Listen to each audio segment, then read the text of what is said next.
بسم اللہ الرحمن الرحیم۔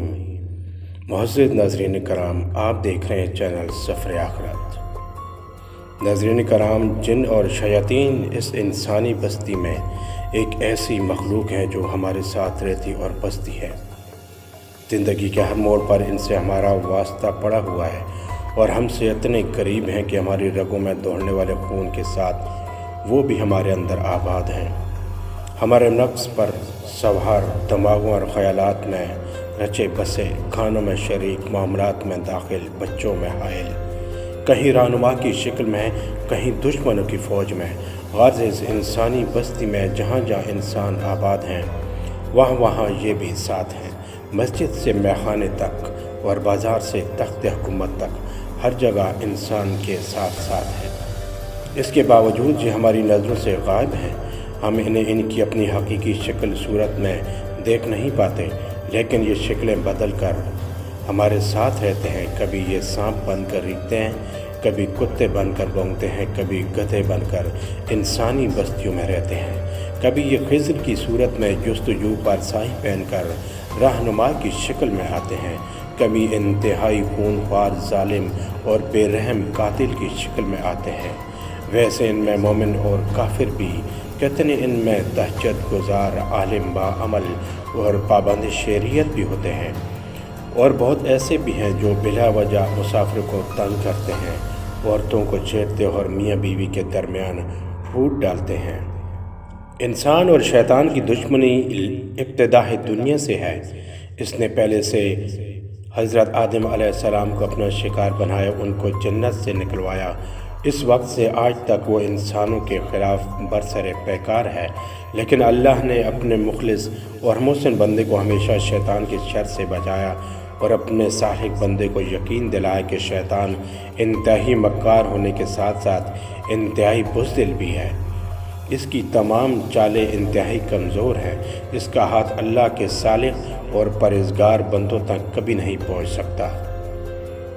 اللہ تعالیٰ نے ہمیں قرآن میں خبر دی ہے کہ جنات آگ سے پیدا ہوئے، چنانچہ فرمایا وَالْجَانَّ خَلَقْنَاهُ مِن قَبْلُ مِن نَارِ السَّمُومِ، اور اس سے پہلے جنوں کو ہم آگ کی لپٹ سے پیدا کر چکے تھے۔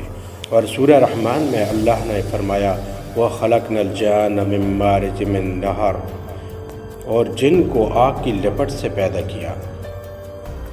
مارج من نار سے شعلہ کا کنارہ مراد ہے۔ ایک روایت ہے کہ خالص اور عمدہ آگ سے پیدا کیا گیا۔ جنوں کی تخلیق انسان کی تخلیق سے پہلے ہوئی، اس لیے کہ اللہ تعالیٰ فرماتا ہے وَلَقَدْ خَلَقْنَا الْإِنسَانَ مِنْ صَلْصَالٍ مِنْ حَمَائٍ مَسْنُونٍ وَالْجَانَّ خَلَقْنَاهُ مِنْ قَبْلُ مِنْ نَارِ السَّمُومِ، ہم نے انسان کو سڑی ہوئی مٹی کے سوکھے گارے سے پیدا کیا، اور اس سے پہلے جنوں کو ہم آگ کی لپٹ سے پیدا کر چکے تھے۔ ان کی پیدائش انسان سے 2000 برس پہلے ہوئی، لیکن حدیث اور قرآن میں اس کی کوئی دلیل نہیں ہے۔ اللہ تعالیٰ نے جنوں کو انسان سے 2000 سال پہلے پیدا کیا۔ جنات زمین کے باشندے تھے اور فرشتے آسمان کے۔ فرشتوں نے ہی آسمان کو آباد کیا۔ ہر آسمان میں کچھ فرشتے رہتے تھے۔ ہر آسمان کے باشندے نماز، تسبیح اور دعا کرتے۔ ہر اوپر آسمان والے فرشتے نیچے آسمان والوں سے زیادہ عبادت، دعا، تسبیح اور ذکر و اذکار کرتے۔ اس طرح فرشتوں نے آسمان کو آباد کیا اور جنوں نے زمین کو۔ اللہ تعالیٰ نے جنوں کے باپ کو پیدا کیا، اس کا نام سومیہ تھا۔ اللہ تعالیٰ نے سومیہ سے کہا تم کیا چاہتے ہو؟ اس نے کہا میں چاہتا ہوں کہ ہم لوگوں کو دیکھیں لیکن لوگ ہمیں نہ دیکھ سکیں، ہمیں زمین میں دفن کیا جائے، ہم لوگوں میں بوڑھا دوبارہ جوان ہو جائے۔ چنانچہ اس کی یہ خواہش پوری کر دی گئی۔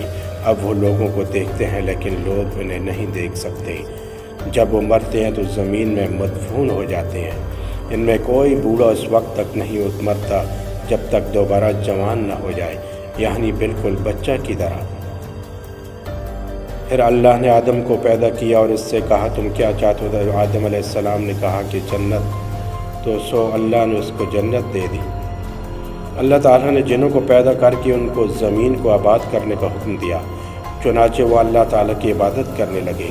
ایک عرصہ دراز کے بعد انہوں نے اللہ تعالیٰ کی نافرمانی شروع کر دی اور خون ریزی شروع کر دی۔ انسانوں پر اللہ تعالیٰ نے رسول مبعوث فرمائے، اسی طرح اللہ تعالیٰ نے جنات پر بھی رسول مبعوث فرمائے کہ انہیں سیدھی راہ دکھلائیں، لیکن یہ بدبخت باز نہ آئے اور کشت و خون ریزی شروع کر دی۔ ان میں ایک بادشاہ تھا جس کا نام یوسف تھا۔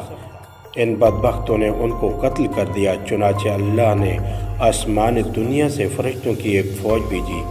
اس فوج کو جن کہا جاتا تھا۔ انہی میں ابلیس بھی تھا جو 4000 فوج کا کمانڈر تھا۔ فوج زمین پر اتری اور جنوں کی اولاد کو تباہ و برباد کر کے رکھ دیا اور ان کو زمین سے جلا وطن کر کے سمندر کے جزیروں میں منتقل کر دیا۔ ابلیس اور جو فوج ان کے ساتھ تھی اس نے زمین میں بود و باش اختیار کر لی۔ ان کے لیے کام کرنا آسان ہو گیا اور انہوں نے زمین ہی میں رہنا اچھا سمجھا۔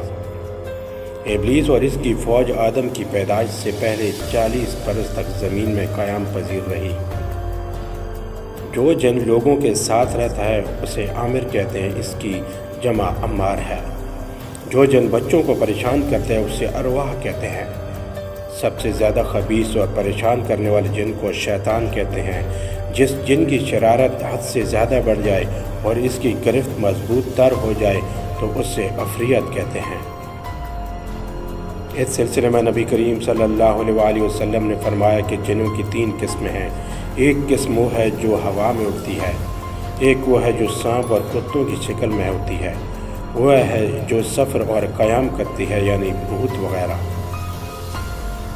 ایک قسم سانپ، بچھو اور کیڑوں مکوڑوں کی ہے، دوسری ہوا کی مانے، تیسری وہ جو حساب و کتاب اور جزا و سزا کی مکلف ہے۔